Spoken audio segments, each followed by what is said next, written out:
these two go.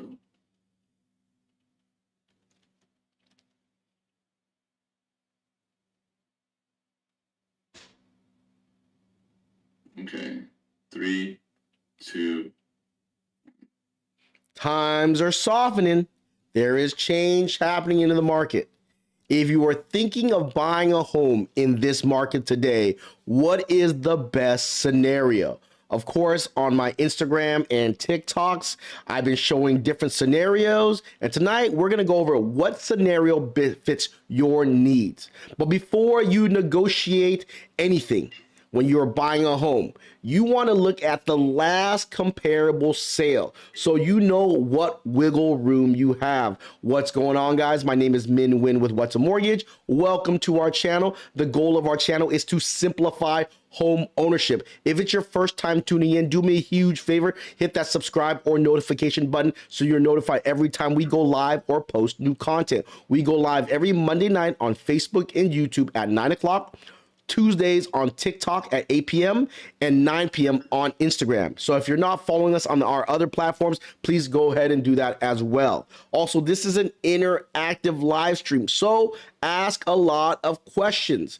So tonight we are going to show a couple scenarios. If you have a scenario that you want to see, hey, what happens if prices drop 10%? What happens if I do a PMI buyout? What happens if I go FHA versus conventional? This is the night to ask. We're going to limit it to about 10 scenarios. So if you do have a scenario, please bring it up and please be very thorough or we're going to move to the next scenario. All right, guys, let's get into it. So first thing you do, if you're out there looking for a home, if you're like, hey, I want to write an offer on this house, make sure your realtor or your lender or yourself goes on a home search and look at the last comparable sale. The last home that sold within a half a mile to a mile away from the house you want to write an offer on that has sold in the last 60 to 90 days. Right? Unless there's a 30-day one, then go 30, 60 days, 90 days. The newest one, the better. Okay, that is going to tell you the last home price sold for the property that's similar to yours. Make sure it is similar. Okay, don't pick something out of the blue that's completely different. I want to pick that comparable sale. So, for example, if they are offering $630,000, but you look at the last comparable sale, it sold at $600,000, you know you have at least $30,000 in wiggle room. Okay, if the home has been on the market for over a month, right now the average home is still getting into escrow within 18 days. But if you find something, a unicorn, over 30 days, you might be able to get some wiggle room for an extra 2% from the $600,000. Do it sooner than later. There is still a lack of inventory, even though inventory is coming out in the market. In 2019, we had 1.2 million homes listed on the market. Right now, we have about 600,000. So we're not at 2019 levels yet of listings on the market. Eventually, these sellers will wake up and go, hey, it takes 30 to 60 days to sell a house. I shouldn't have to bend yet. But right now, of course, a lot of sellers are speculating because they want to get to their next property too. They're like, just sell it, just sell it, just sell it. So this is the time to jump on it, okay? So let's start with the base scenario, right? The scenario that I've been talking about for the last couple of days. Is it better to take a price reduction or is it better to buy down the interest rate? For, of course, different strokes for different folks. So let's find out, okay? So now let's look at this $600,000 purchase price home. If you have a specific scenario, like I said, leave us details. For $600,000 with the 5% down, with a loan amount of $570,000. Today's interest rate with a 740 credit score, 5% down. If you find a smoking lender, you should be around 5.5%. Okay. Total out of pocket, down payment, closing costs, $42,000. And your mortgage payment is $4,470. It sounds crazy, right? For $600,000, but that's where we are right now. So let's say you want to buy this home, but you're like, I'm not paying $600,000 for this home. There needs to be a reduction. I want to get something back instead of paying $600,000. So of course, most sellers, if you're selling your house, you need to be smart about it, right? If you want to maximize your bang for your buck for your buyer. So do you give them the price reduction? Let's say you're able to get 3% off the purchase price. Okay, 3% off. So we're going to give an example. We're going to do a price reduction versus a buy down. Right now, the payment's $44.70 off the original price. Remember, unless you are paying cash, mortgage payment counts. Mortgage payment matters. Of course, the goal is to get that $44.70 to a lower payment. Okay, so let's look at both the scenarios. Let's look at the reduction versus the buy down. So right now, okay, so let's say for those of you who want to take the price reduction, you take your price reduction of 588. See 588 here. So 600,000 minus 3%, 18,000 is 582. My bad, 582 here. Let's see how do. Sure you tell them that's the one on the left. Yeah, that's the one. The one on the left is the 582 purchase price. Why can't I make changes to it? Why can't you make changes? Yeah, I don't know why I can't make changes to it. Try now. Okay, hold on here. Yeah, I can't make changes to it. 582, I can't. Click on it. You did. Yeah, I can't make changes to it. 1 second, guys. Oh yeah, it's up there. I gotta scroll up to the top. My bad. Okay, they're doing the summary. That's why. Okay, 582. So let's say 582. Right, you do a $18,000 price reduction. Right, so you're gonna get 582 as your price reduction. 5% down. Okay, your mortgage payment is $43.47. So you're about that. So if you do a price reduction of 3%, which is $18,000, your payment went from $44.70 to $43.45. So that's about $130. Okay, so the price reduction changes the principal and interest, saves you about $130. All right. So now let's look at the look at an example on the right side, the buy down. Let's say we keep the purchase price at 600,000. The 5% down, but with an interest rate of 4.75. You use 2% to buy down, or if you go crazy, you can use the full 3% to buy it down with that reduction, whatever you want. I just did it with a 2%. I kept 1% maybe to help me with some closing costs. Okay, so 4.75. Your payment would be $42.07. Now that's a $260 a month savings. I still have 1 extra percent to buy down the rate even more. So if right now, if you were looking at payment pound for pound, just looking at payment, the buy down would actually make a bigger difference in your payment than the price reduction of 3% of the purchase price. That's why I'm telling you guys, you want to run the numbers. If you want to increase it, let's say we did the buy down and you were able to get you use the full 3% and you were able to get 4.5. Let's say you can get 4.5. The payment would be $41.22. Right? Change the payment by about 10 more bucks. That's why I wouldn't use the last 1% to change the rate about a quarter. I would use that to help cover my closing costs. Okay, so let's put it back to 4.75. So right now we look at, well, you're going to pay less interest because you have a smaller balance, right? Let's say, but remember, you have that 5.5 rate. Let's find out. Let's go. So let's say we keep the 582, the price reduction. Okay. Now let's look at the amortization details. Let's say year one. Okay, we're going to compare apples to apples, side by side, amortization. And this is why you got to work with a lender that has tools so you can see the numbers in front of you so you can make the best decision for you and your family. Year one, compare apples to apples, right? Year one. You pay down $7,400 in principal on the price reduction. Okay. Year one on the buy down, $87.95. Look at total interest paid, $30,000. Total interest paid, $26,000. So what happened with the lower loan amount? You're gonna attack more principal, right? So remaining balance. 545,000. So it is less than 561,000. So year one, the payments lower on the buy down, but total balance remain is lower on the price reduction. Now let's go up to 3 years. Okay, 3 years. 3 years. In 3 years, you can see principal paid 23,000, 27,000, 89 grand in interest versus 79. Remaining balance 530, remaining balance 542. But remember, you're saving an extra $130 a month on your mortgage payment as well. So we're not seeing that. So if you were someone who is going to stay in the house for a short period of time, the price reduction might be there for you, because let's say you want to sell your house, you want to have the most equity possible, then of course the reduction might be your deal. But remember, you're going to pay $130 more. So where is this breaking point going to be, right? That's the question. So 5 years. Let's go 5 years. 5 years, your remaining balance on the reduction, $511,000. Remaining balance on the buy down, $521,000. So as you can see, as prices will go up the same because it's the same house.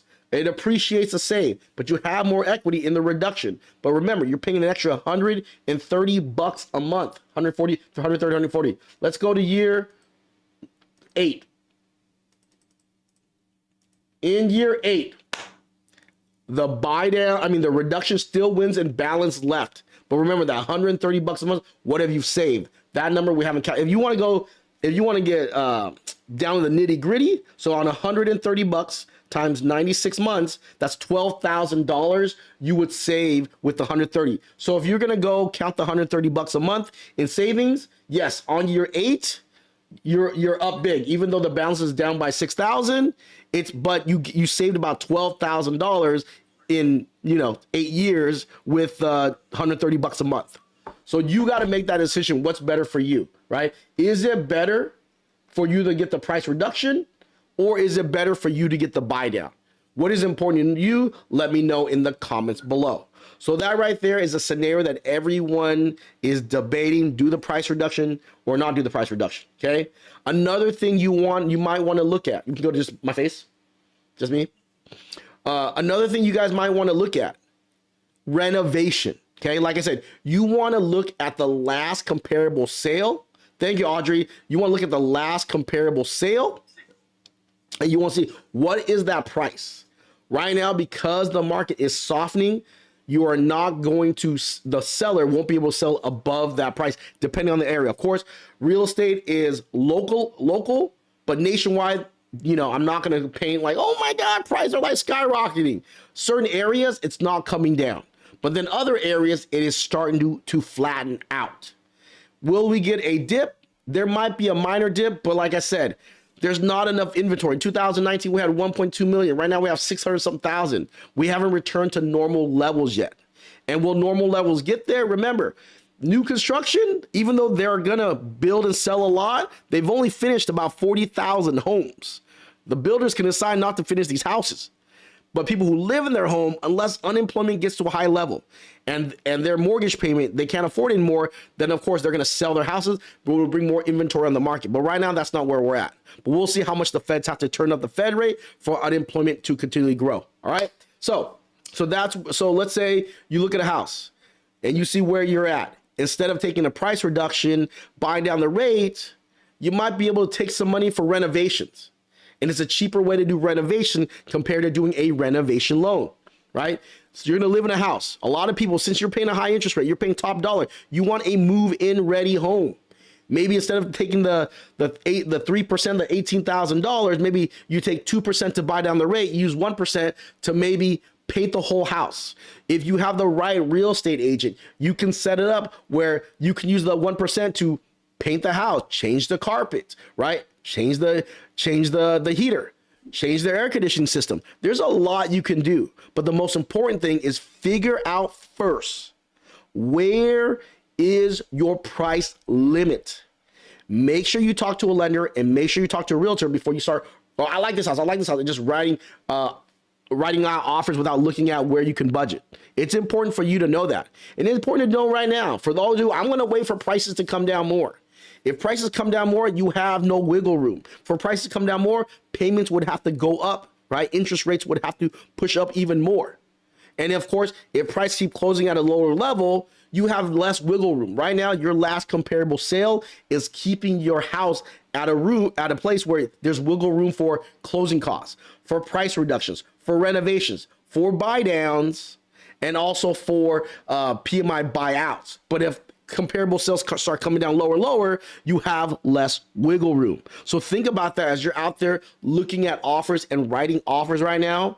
Make sure you talk to your agent, right? If there's enough money, there's enough cushion, you might be able to do a blend of everything. Maybe a price reduction, maybe buy down the rate, maybe buy out the PMI, maybe make the house look a lot nicer. Since you're going to move in there, you want it to be move-in ready. You don't move in there, now you got to pay for this or that, and you're maxing out credit cards instead of taking advantage of that extra equity where you can absorb it into costs for renovations. All right, hopefully this information helps you out. Yeah, but right now prices are high, interest rates are high. I completely agree, Eric. If you're not in a position to buy, do not buy. If you're in a position to buy, but you're holding out and you don't have a big enough down payment, that higher rate is kind of hard to offset it with a low down payment. If you have a bigger down payment, different story. I'm telling you guys right now, mortgage payments, not prices or rate, it would be very difficult to bring down monthly mortgage payment. Do I see it flattening out? Yes. Do I see it coming down? It might dip $100, $200. If you're expecting $1,000 a month monthly payment dip, that would be very far-fetched. If that happened, our economy would collapse. We would be in bigger problems. Okay, let's read some Q&A here. If there's a scenario, what's going on, Oscar? Hopefully you're having a good day. Thank you so much for checking out the channel. And Adri, thank you for the tan. Where are you getting 4.75? Inez Adam Foster on a conventional loan. The average rate right now is 5.7, 5.5 to 5.625. If you do a 2% buy down, most likely you can get to that 4.75, 4.875 right now, depending on the lender you're working with. This is a time where shop for the best deal, get yourself the best deal. Don't believe just one loan officer, right? There are great deals out there. Times are tightening up. Buyers are unicorns right now. Same thing as listings, right? Even though there are more listings, there's not as much as you think there is, right? These sellers are going to wake up like, you know what? In a traditional market, it's 30 to 60 days. So right now, get the best deal. See if you can get the seller to help you with the buy down, right? It's when you do a buy down. Thank you so much, Michael. Roxana, working with Gil, now closing escrow 803. San Diego FHA 664 offered, 670 appraisal came in today at 690, locked in with a 5%. 75 following you for at least a year now and appreciate your insight in the market. Our area had many reductions in the past month. Good job, Roxana. John Sullivan, thank you so much for answering that question. Yeah, but right now prices are high, interest rates are high. Contracts are beginning to drop and is going to add momentum. Mauricio, yes, I do agree. Contracts will be dropped. But remember, we got to catch up to the 1.2 just to be at a regular market. Thank you so much, Keys. So you guys out there, if you're out there looking for homes right now, if you feel like you don't want to enter it, think about it. Think about it. It's okay. But why are prices dropping? Why are people jumping out of contract? Because monthly payments, okay? Pay attention to monthly payments. It's not because of prices, it's because of monthly payments. If the feds today back off, prices are gonna go back up again. They're trying to cool prices down. But if they're cooling it down, monthly payments are rising. Don't forget, if you don't buy, because a lot of people are jumping back out of the buyer's market, you have more renters staying and entering into the buyer market, pushing up rent. So this time, from this time last year to right now, rents on single family homes are up 14.4%. Okay, so think about these things as you're out there like, hey, do I qualify? I do. Okay, let me work out some creative financing. I don't qualify. And I notice the people that pretty much don't want to buy and discourage others are not in a position. But if you're in a position and you don't want to buy, good for you. But if you're not in one, don't be discouraging others because you're not in a position. All right. So see here, using preferred lender, offering $5,000 towards closing costs, still shop. Yes, Inez Adam. Even if the builder is offering $5,000 towards closing costs, they're giving you a specific interest rate to give you that $5,000. I bet you if you're like, hey, can we negotiate that interest rate? Then they would negotiate that $5,000. You're getting a specific rate to get that $5,000. Do you think because rents are so high that something's going to pop? I think, Eric, that the stock market has popped. Crypto has popped as well. I think things are going to stay in stagflation. Wages are up about 5.1, 5.2% right now. Unemployment would have to push up to knock a lot of people out. And when it knocks people out, we don't know who are homeowners and who are not homeowners. Right now, you're seeing people who are selling their house because they're trying to get from point A to point B. They're not selling their house because they're in a very bad position. There are a couple, not saying that there's not, right? There are some, but the amount of people who are selling, they're just trying to take their equity and go somewhere else where they can get a lower balance, even with a higher interest rate. That means the equity that they're taking is able to offset the higher interest rate, even with the reduction. Thank you so much, Adrian. Appreciate that. Joseph Laura, what's the move right now? How can one leverage their home to build wealth today? You're not a financial advisor. Joseph, I am not a financial advisor. I can't tell you where to leverage your money to build wealth. A lot of people are buying property still. I know that Airbnb, depending on the area you're buying and the type of Airbnb you're building, some of them are taking hits. But, you know, some of the guys I do follow that are doing short-term rentals, they're still making money. So it all depends on, I tell people, oh, man, where should I invest my money? Find out what your passion is. Find out what your skill set is. I started doing option trading. I had some W's and I got a little bit more greedy and I took some L's. Working with my boy Adrian Lopez over there, I'm starting to get into Forex, right? And I'm starting to see some more W's. So I'm like, okay, it's a little bit easier for me to manage. There's a lot of volume trading. I don't have to watch it like a hawk because in option trading with the regular market, some days there's a lot of volume, some days there's not. I'm not that great at reading candles yet, so option was not a good look for me, okay? I tried real estate investing. I didn't have the patience. I found a home I wanted to buy and I got outbidded. And I looked at two of them and it didn't work out. So I didn't have that patience. So it's hard to tell you where to invest. You got to look at yourself. What is your passion? And in that passion, can you make money? How can you invest in that to make yourself money? That's the best advice I can give anyone out there, right? Find your passion. And with that passion, how can you make money? There's so much money to be made on Fiverr, on Etsy, on eBay. There's much money to be made on Facebook ad, Instagram ad, TikTok ads. I see people making money on TikTok like crazy right now, being influencers. People quit their day jobs left and right. They found their passion. They invested financially in stuff to make that passion make them money. And that's my best advice for you. Okay, hopefully that helps you out. Do you recommend any type of down payment assistance right now, or your takes on any assistance? It's almost impossible to save for a solid down payment.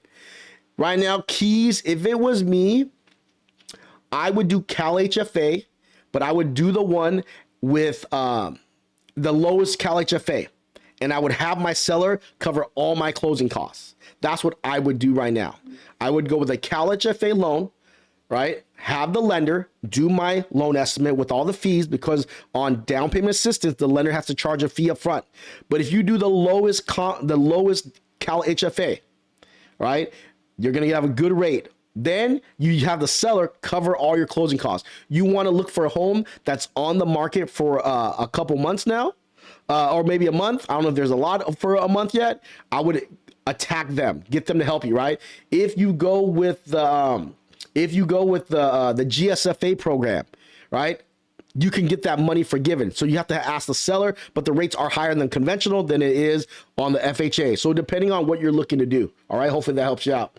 What if all of us invest together as in one contract and you go in with us and a flip? So there are other influencers like Stephen Graham, Ryan Pineda that's doing that right now. For me, I probably wouldn't do a flip myself. I just don't know about enough about construction. When I want to put something together, Andy, who is our director here, he comes to my house and he helps me. You see these thumbs? These fingers, they couldn't put a nail in a piece of wood. Okay. But of course, as I'm learning about Forex trading, I'm learning how to calculate things a lot better. I'm learning how to read the candles better. Hopefully that helps you out. I feel like investing in real estate by buying rental properties, but I think getting a real estate license will make it a lot easier though. Thoughts? Guadalupe Gomez, I completely agree with you, right? Getting into real estate, having a license is a lot easier. I would, for me, let's say if I want to get into real estate investing, I would get my license and I would partner with a great realtor in a sense where I would look for the property, right? I would have that realtor help me put things together and let them keep half of the real estate commission.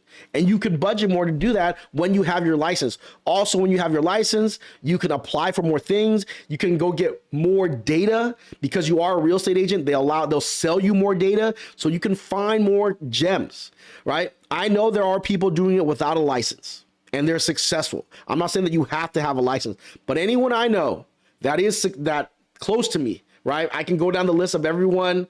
My boy Carlos Velasquez, if you're watching this, mad love for you, Carlos. Love you, brother. Ray Marquez, my boy Ray, right? I'm telling you, he might not be the sharpest tool in the shed, but he's in his late 30s. He bought a house in Irvine. He just bought another house in Irvine right now without selling his other house in Irvine. And he made it, and he had his real estate license.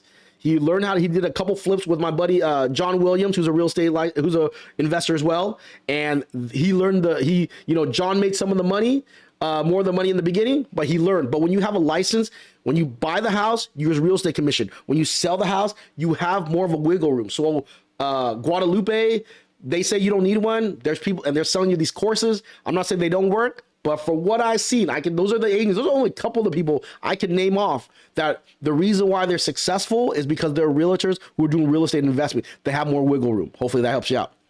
Roxana Black, I did Cal HFA, did my own closing costs, came in with $33,000 of my own money, use it for a big EMD. Seller picked us because of the EMD and proof of funds to close.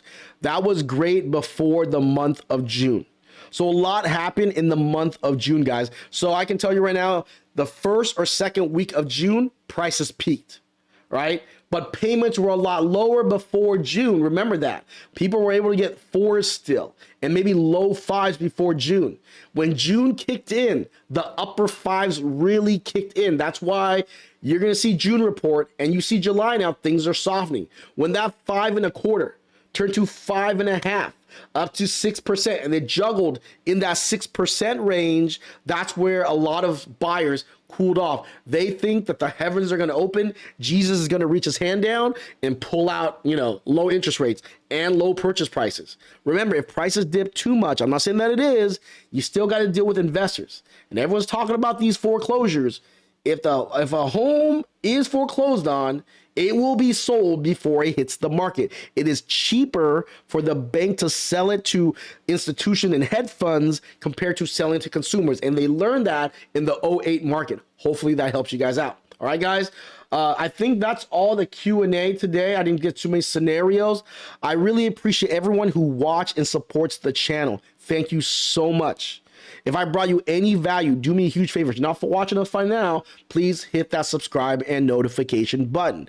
Also, if I brought you any value, you are following us, please tag someone on this video that's serious about buying a home in 2022, and also share it with anyone you know that would like more information about home ownership. All right, guys, we want to end all our videos with our attitude is gratitude. Without you, there is no us. So thank you guys so much and have a great night.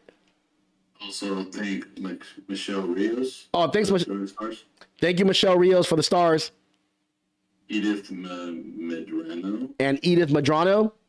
And Andy Rothschild. And Andy Rothschild. Thank you guys so much. I really appreciate all the support from you guys.